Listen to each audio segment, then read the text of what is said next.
Livro, Diva. Autor, José de Alencar. Capítulo 17. Foi ontem. Deixará Emília na véspera descontente por causa de um dos nossos conflitos de submissão recíproca. Achei-a, porém, já esquecida dessa pequena contrariedade, e satisfeita. Contudo, tinha certa gravidade no olhar e na fronte que anunciava o peso de muitos pensamentos ali concentrados. Falou com sua graça acostumada, falou do passado, recordando de leve as fases por que passará nosso amor. Era sua história íntima, o romance de sua alma, que ela esboçava a traços finos e delicados. Depois de comparar sua existência anterior tão agitada com o atual isolamento e tranquilidade, fixou-me nos olhos, enquanto me dirigia com a voz lenta estas palavras. Está satisfeito? Não foi cegamente obedecido? Mila. Obedecido, não. Não me atrevia a pedir tanto.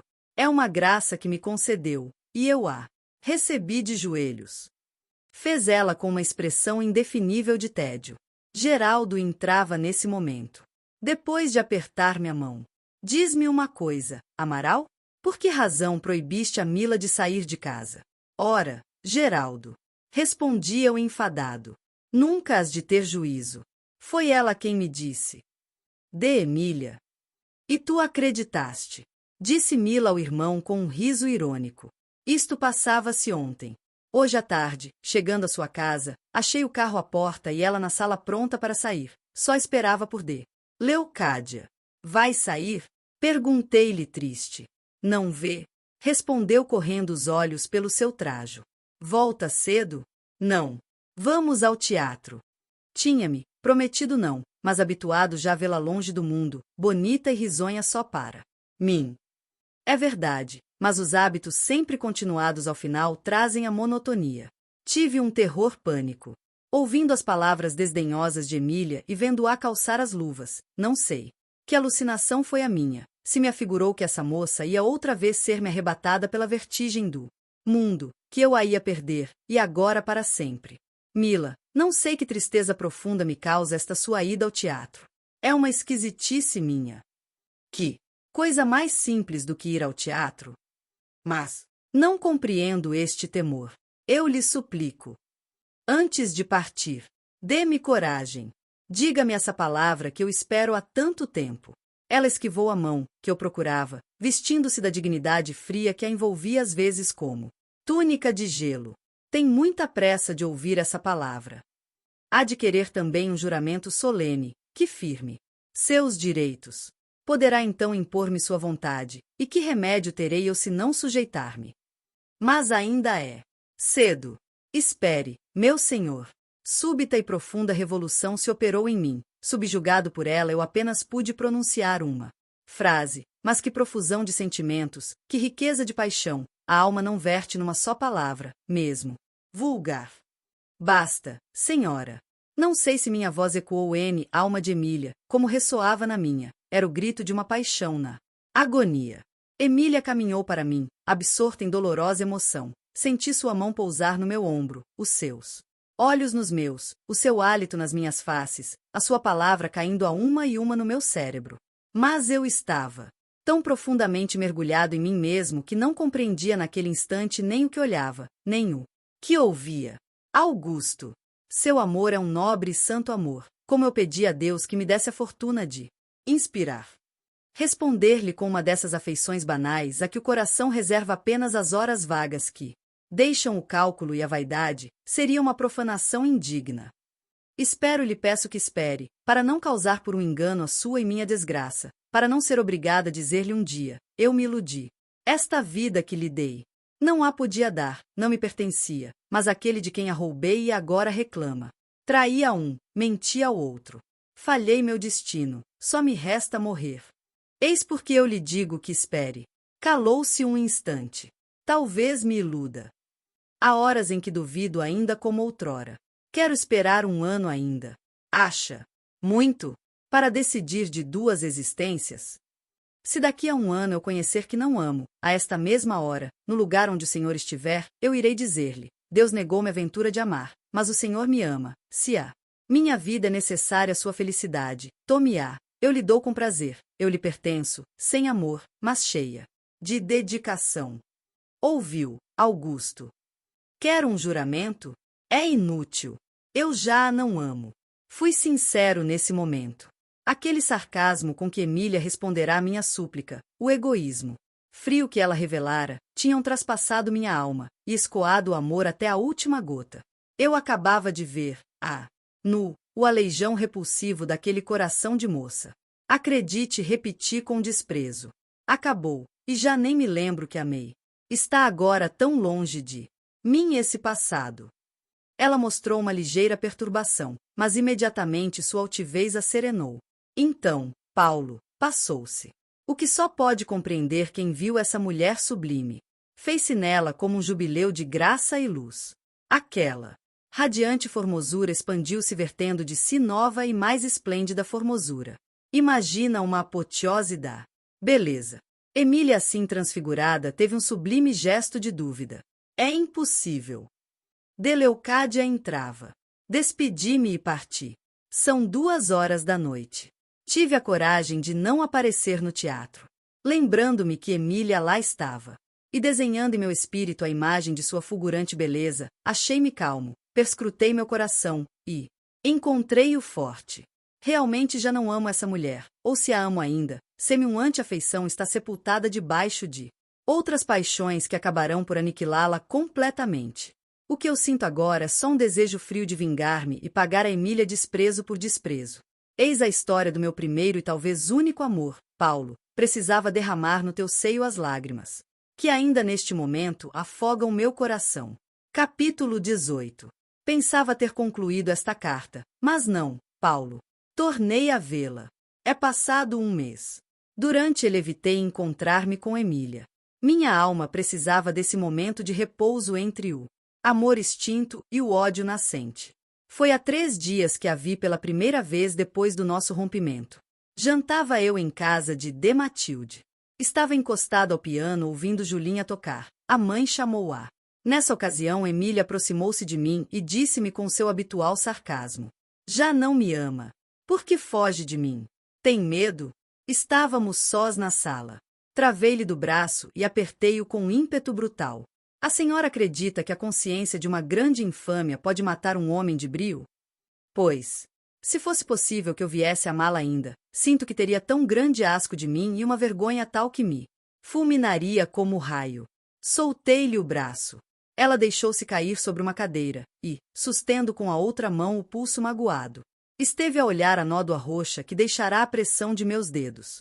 Adejava em seus lábios um sorriso de mártir. Eu me afastara indignado de minha própria brutalidade. Não te posso explicar o que foi isso. Sarcasmo de Emília irritou-me de uma maneira que ainda agora não compreendo. Seria porque eu ainda a amo. Malgrado meu, e sua palavra me denunciará minha própria vileza? No jantar incomodava-me muito aquela nódoa roxa. Emília estava sentada quase defronte de mim, e a cada momento seu braço volteava em torno dela, talvez que de propósito, e para mostrar a contusão. Mila, disse-lhe D. Matilde de longe. O que tens no braço esquerdo? É verdade. Acudiu Julinha. Está roxo. Que foi isso? É o sinal da minha cadeia. Respondeu Emília sorrindo. Que cadeia, Mila? Perguntou Deleucádia. Pois não tem uma pulseira com a forma de um grilhão? Tens, sim. Hoje brincando, ela cerrou-me tanto, que pensei me quebrava o pulso. Não deves mais usar dela. Por quê? Ela é inocente. A culpa foi minha. Não foi? Disse espreguiçando sobre mim o lânguido olhar. Voltei o rosto sem responder-lhe. Eu começava a sentir uma espécie de pavor dessa menina. Havia nela a inspiração heróica e a tentação satânica que o gênio do bem ou do mal derrama sobre a humanidade pela transfusão da mulher. Em outra cena mais larga, eu a julgaria capaz de vibrar o punhal de Judite ou de Maquibé. Desde esse dia, quando ela se aproxima de mim, ou mesmo de longe me envolve com seu olhar maléfico, a minha coragem vacila. A raiva que sinto de mim mesmo reflui sobre ela. Cubro-me então com um motejo ofensivo e grosseiro. Que queres, Paulo? É a coragem do desespero. Mas ela, a incompreensível criatura, longe de ofender-se, parece deleitar-se com as explosões do meu desprezo e ressentimento. Ainda ontem, conversávamos indiferentemente, quando veio a falar-se de uma moça, que amava seu primo a quem estava prometida, e de repente se casara com o filho de um rico capitalista. Já sabes, a noiva era acremente. Censurada, eu tomei sua defesa contra Julinha. Pois eu desculpo essa moça, de Julinha. Seu amor tinha talvez a coragem da morte, mas não tinha a coragem da pobreza. Há naturezas assim, os grandes sacrifícios as exaltam, os pequenos as humilham. Eu não a desculparia se ela fosse rica, e em vez de sentir o orgulho de inspirar um amor capaz de resistir a essa sedução do dinheiro, se contentasse em comprá-lo. E nem só comprá-lo, mas acenar, como os avarentos, com seu dinheiro, para ter o prazer incompreensível de aviltar a turba de adoradores, entre os quais ela afinal escolherá um marido. Um marido regateado. Emília soltou uma risada argentina. Do alto de sua beleza mais que nunca altiva e radiosa, atirou-me um olhar augusto. Ergueu-se, e não sei que relação deu ela com esse movimento ao seu talhe, que parecia subida a um trono. Conservava-me de pé no mesmo lugar, com as costas apoiadas a uma árvore do jardim. Ela atravessou o espaço que nos dividia, e veio a mim feita em risos, com o passo tão doce e lento que resvalava sobre a areia, onde a orla de seu vestido mal roçava. Vendo-a aproximar-se tanto, retraí-me contra a árvore para não tocá-la. Parou enfim, estendendo o lábio altivo, disse-me com uma voz indefinível, uma voz onde havia tudo. Ódio e amor, desprezo e ternura, meiguice e sarcasmo, uma voz que parecia canto, grito e soluço ao mesmo tempo. Que é isso, se não amor? Ama-me ainda e mais do que nunca. Voltou, e agora a fímbria de seu vestido roçagando rojava pela areia, e ela olhava-a sorrindo por cima do ombro, e de propósito inclinava-se mais para enegrecê-la no pó, como se fora minha alma abjeta que ela arrastasse assim pelo chão. Firmei-me ao tronco da árvore com todas as minhas forças, porque o meu primeiro assomo fora terrível. Eu não sei o que seria de mim, se eu desse naquela circunstância um primeiro passo para essa moça. Fiquei ali, imóvel, vendo-a de longe a voltear entre os arbustos. De repente senti uma calma assustadora derramar-se em minha alma. Era alguma coisa como uma algidez moral, reação da grande cólera. Tive necessidade de insultar essa moça. Capítulo 19. Volto de sua casa. Que noite, Paulo! Que noite de ira foi esta para mim! Cheguei ao rio comprido quase ao escurecer. Estavam todos no jardim. Depois de alguns instantes, Emília ergueu-se e se afastou lentamente do grupo. A alguma distância, parou para colher uma flor, voltou-se e olhou-me. Aproximei-me. Ela continuou seu passeio solitário pela chácara. Chegando à cerca onde as murtas formavam um bosque espesso em torno de assentos de pedra, voltou-se de novo para mim e sorriu. Como eu hesitasse se devia segui-la, fez-me um aceno gracioso. Sentamo-nos. Eram 6 horas da tarde, uma sombra luminosa ainda e de uma doçura imensa derramava-se por aqueles lugares. As vozes de Julinha e das outras moças que passeavam do lado oposto chegavam-nos através das folhas e da sombra com uma suavidade extrema. Mas essa doçura da tarde, a beleza de Emília, os perfumes das flores, tudo que havia de suave ali, irritava-me. Eu tinha a alma ulcerada, e não havia bálsamos, senão cautérios, para cicatrizá-la. Falei-lhe com volubilidade, travada do fel que borbotava do coração. De Emília, nós estamos representando o papel de 2 crianças, atormentando-nos um ao outro, e, talvez servindo de tema a malignidade alheia. Ontem, a senhora cuida que não ouviram suas palavras? Que as ouvissem. Foi o senhor mesmo quem se denunciou. Já lhe disse e repito, de Emília, eu não amo a senhora. Nunca a amei. Mentiu-me, então. Mente, confesso. Creio antes que mente agora. A mentira é irmã do insulto. Desculpemo-nos mutuamente, de Emília, ambos erramos, e para que estas cenas não se repitam, eu quero ser franco. A senhora me fez uma vez, há tempo, sua confissão. Quer ouvir a minha? Fale, replicou Emília com um tom de ameaça. Eu não sou inteiramente pobre, mas também não sou rico, e tenho acima de tudo a ambição do dinheiro. Fez ela cerrando as pálpebras e encostando a cabeça no recosto do banco para ouvir-me. Impassível. Seu olhar, coando entre os cílios e partindo-se em 1000 raios, cintilava sobre o meu rosto, como o trêmulo rutilo de uma estrela. O que lhe vou dizer é talvez humilhante para mim, mas eu me sacrifico. Muito agradecida. Isso me penhora. Respondeu-me, inclinando-se com um sério e imperturbável. À exceção do comércio, a senhora sabe que não há no Brasil carreira alguma pela qual se possa chegar depressa e honestamente à riqueza. A minha mal dá para viver com decência. Portanto, sendo eu honesto, porque tenho medo da polícia, e não gosto que me incomodem, sendo eu honesto, repito, só havia um recurso à minha ambição. Adivinha qual? Suspeito, mas diga sempre. O do casamento. É um recurso lícito e fácil. Não tanto como lhe parece. Ora, para o senhor. Para mim, sim, senhora, porque, embora ambicioso, eu não estou disposto a sacrificar a riqueza minha. Felicidade seria um absurdo, pois se eu quero ser rico é para ser feliz. E como pretende conciliar isto? Deve ser curioso. É agora que eu preciso de toda a sua indulgência. Vendo-a quando voltei da Europa, senti-me atraído para a senhora por uma inclinação que eu considerei amor, e essa inclinação não devo ocultar coisa alguma. Para minha maior vergonha, essa inclinação aumentou involuntariamente quando soube que os negócios do senhor Duarte tinham prosperado por tal forma que ele era, se não o maior, um dos maiores e mais sólidos capitalistas da Praça do Rio de Janeiro. Não sei se deva continuar. Por que não, doutor? Eu estou ouvindo com um prazer imenso. Mas eu me acanho. É modéstia própria dos homens de talento, que sabem viver. Mas nós nos conhecemos. Bem, eu continuo. Disse-lhe que a amava já muito, mas isso não era nada em comparação do que senti depois. Um dia, alguém, creio que um corretor, assegurou-me que o senhor Duarte era nada menos que milionário, 2 vezes milionário. Eu ignorava. Pois saiba que é viúvo, só com 2 filhos, pensei eu. Então de Emília terá 1 milhão de dote. 1 milhão. Desde esse momento meu amor não teve mais limites. Tornou-se uma paixão digna de Romeu, de Otelo, dos mais celebrados heróis de dramas e romances. Como sua formosura então revelou-se resplandecente aos meus olhos. Eu compreendi nessa ocasião os poetas que eu não compreenderá nunca, e as suas comparações minerais. Vi que seus dentes mimosos eram realmente pérolas de Ceilão, seus lábios rubis de Ofir, e seus olhos diamantes da melhor água. Sua voz argentina tinha aos meus ouvidos essa melodia inefável, que nem Rossini nem Verdi puderam ainda imitar, a melodia do ouro, a senhora bem sabe, a lira de Orfeu. Deste século. Que paixão, de Emília! Era um delírio, uma loucura.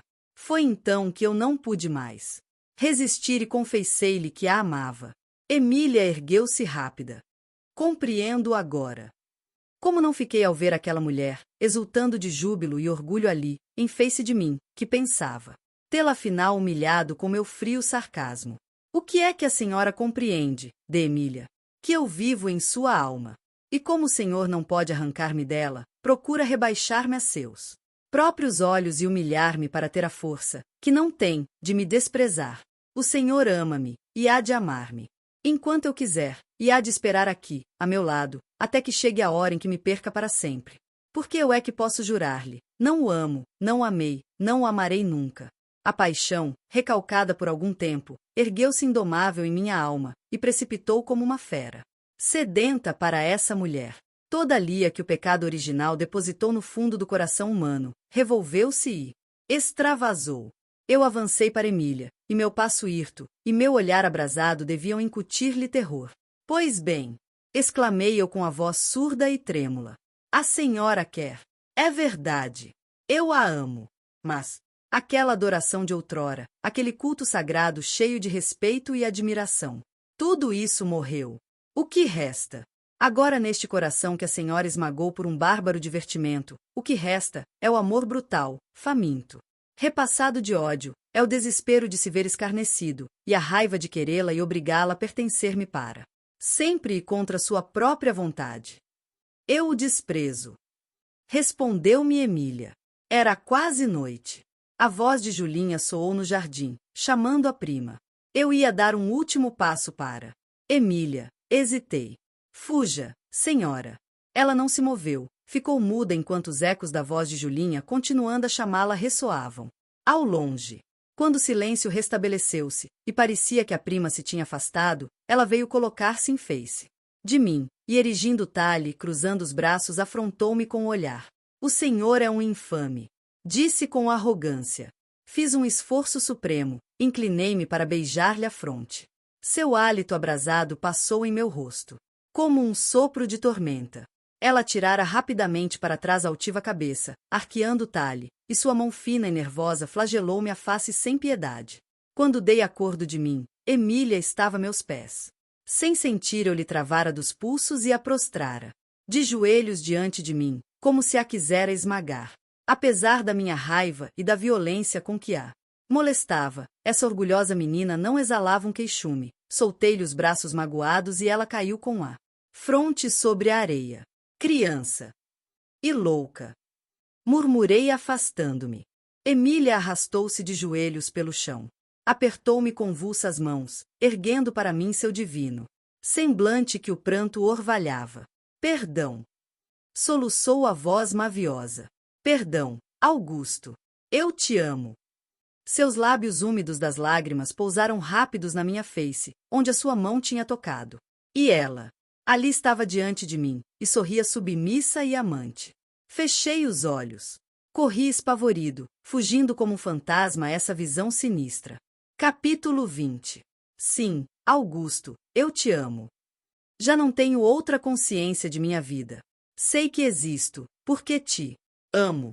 Naquele momento, de joelhos, a teus pés, essa grande luz encheu meu coração. Acabava de ultrajar-te. Cruelmente, detestava-te com todas as forças de minha alma, e de repente todo aquele ódio violento e profundo. Fez-se amor. Mas que amor! Desde então me sinto como inundada por este imenso júbilo de amar. Minha alma é grande e forte.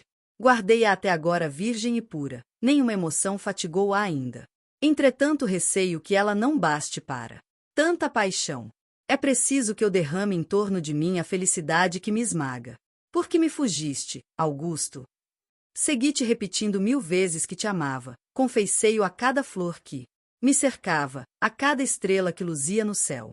Minha alma vinha aos meus lábios para voar-te nestas abençoadas palavras. Eu te amo.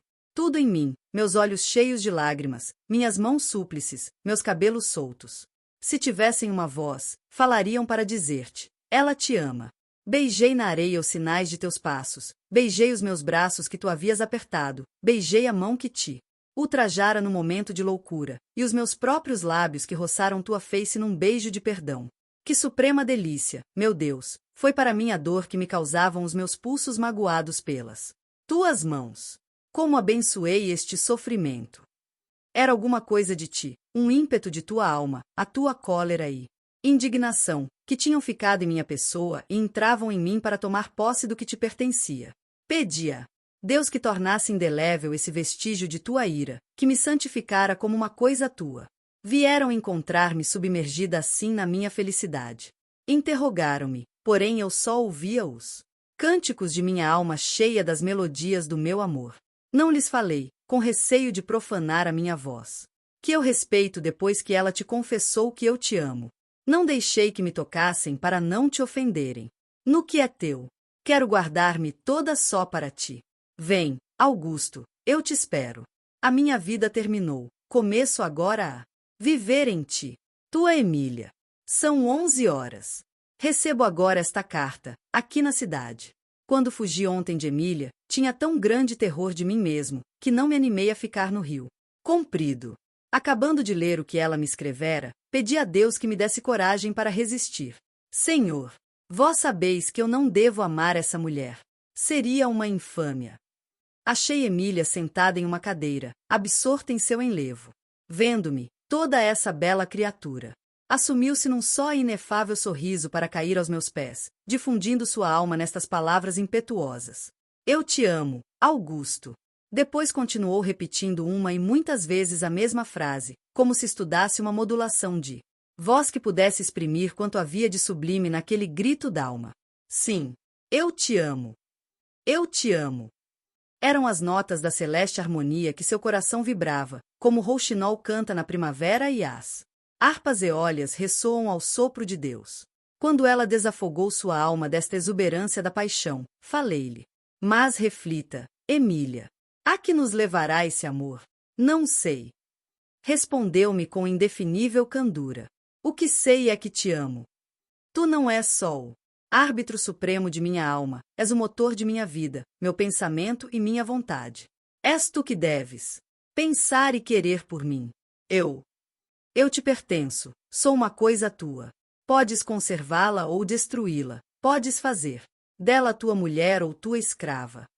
É o teu direito e o meu destino. Só o que tu não podes em mim é fazer que eu não te ame. Enfim, Paulo, eu ainda a amava. Ela é minha mulher. Pós-escrito. O autor deste volume e do que o precedeu com o título de Lucíola sente a necessidade de confessar um pecado seu, gosta do progresso em tudo, até mesmo na língua que fala. Entende que, sendo a língua instrumento do espírito, não pode ficar estacionária quando este se desenvolve. Fora realmente extravagante que um povo adotando novas ideias, costumes, mudando os hábitos e tendências, persistisse em conservar rigorosamente aquele modo de dizer que tinham seus maiores. Assim, não obstante os clamores da gente retrógrada, que a pretexto de classicismo aparece em todos os tempos e entre todos os povos, defendendo o passado contra o presente. Não obstante a força incontestável dos velhos hábitos, a língua rompe as cadeias que lhe querem impor, e vai se enriquecendo já de novas palavras, já de outros modos diversos de locução. É sem dúvida deplorável que a exageração dessa regra chegue ao ponto de eliminar as balizas tão claras das diversas línguas. Entre nós, sobretudo, naturaliza-se quanta palavra inútil e feia ocorre ao pensamento tacanho dos que ignoram o idioma vernáculo, ou têm por mais elegante exprimirem-se no jargão estrangeirado, em voga entre os peralvilhos. Esse ridículo abuso, porém, não deverá levar ao excesso os doutos e versados na língua.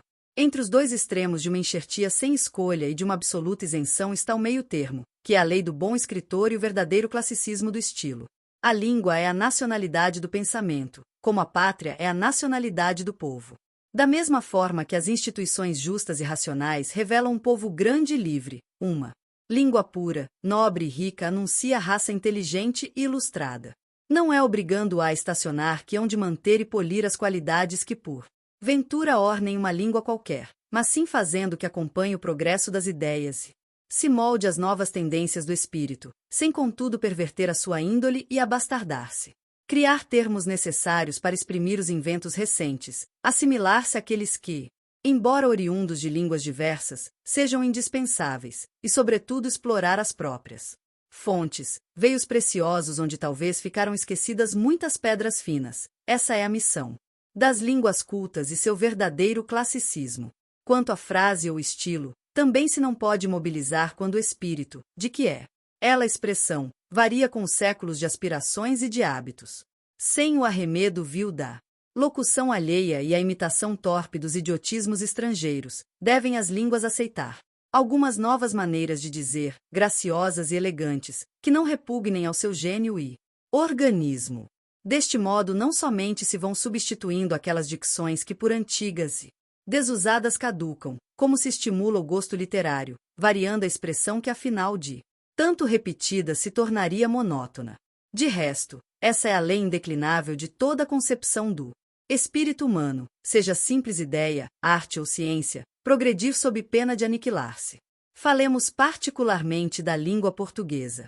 A escola ferrenha, que já vai em debandada, mas há cerca de 20 anos tão grande cruzada fez em prol do classicismo, pretende que atualmente, meado do século XIX, descorramos naquela mesma frase singela da adolescência da língua, quando a educavam os bons escritores dos séculos XV e XVI.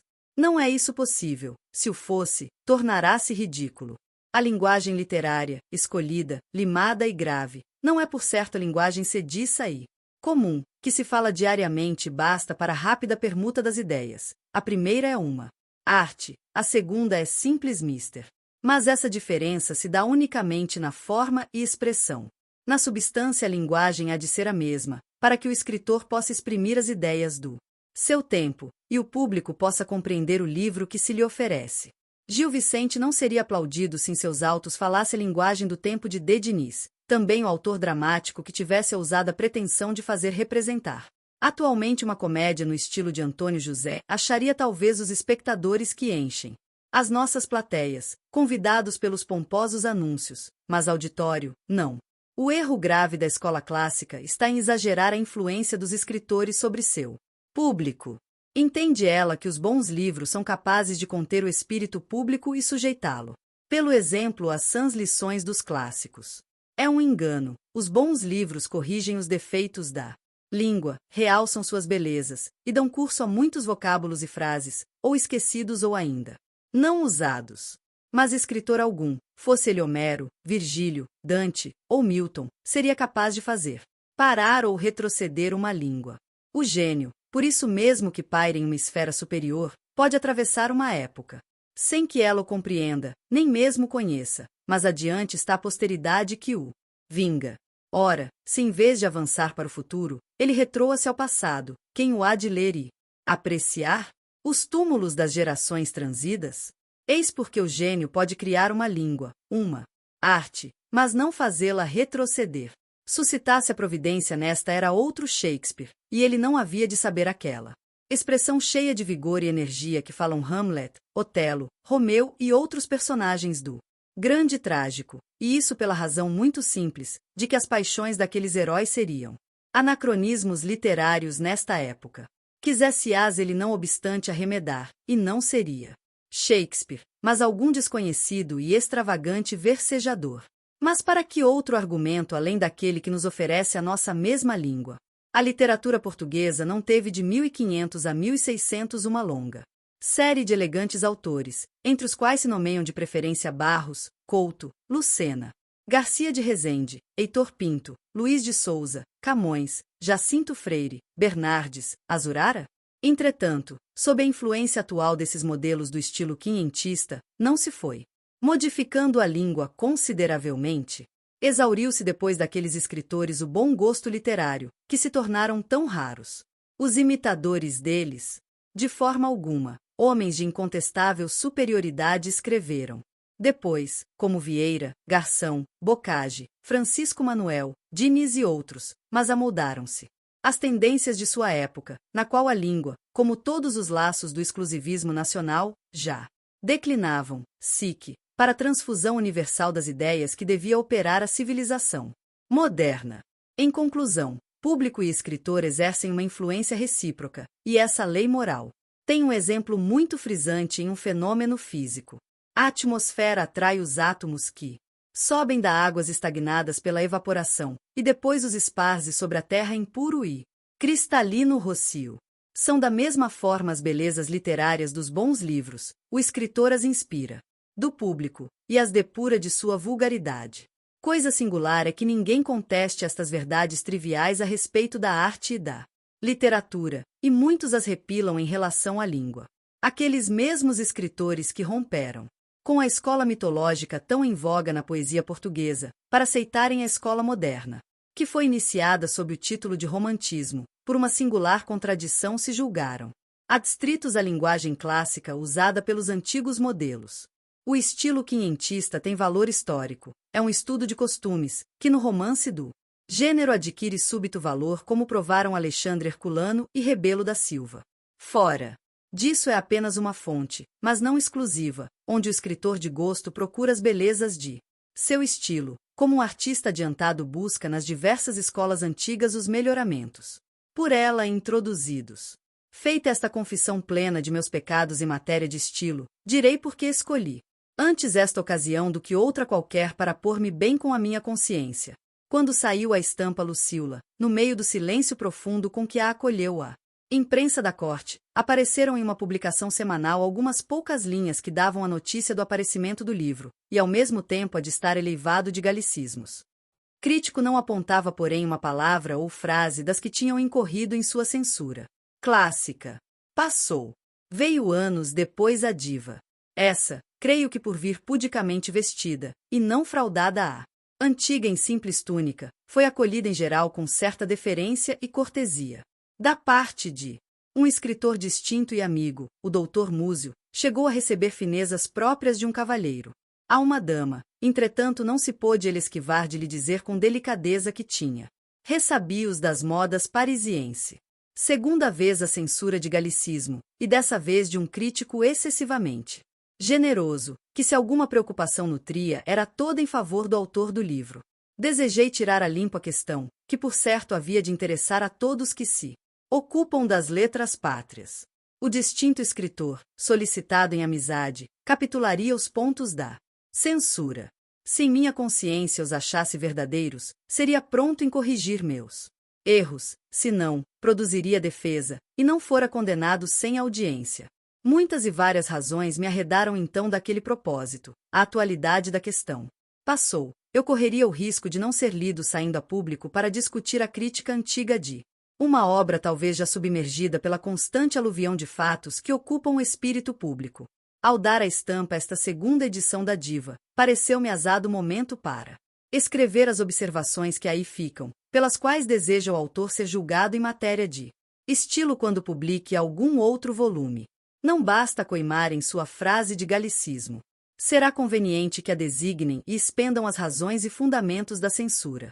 Compromete-se o autor, em retribuição desse favor da crítica, a rejeitar de sua obra como erro toda aquela palavra ou frase que se não recomende pela sua utilidade ou beleza, a par da sua afinidade com a língua portuguesa e de sua correspondência com os usos e costumes da atualidade, porque são estas condições que constituem o verdadeiro classicismo, e não o simples fato de achar-se a locução escrita em algum dos velhos autores portugueses.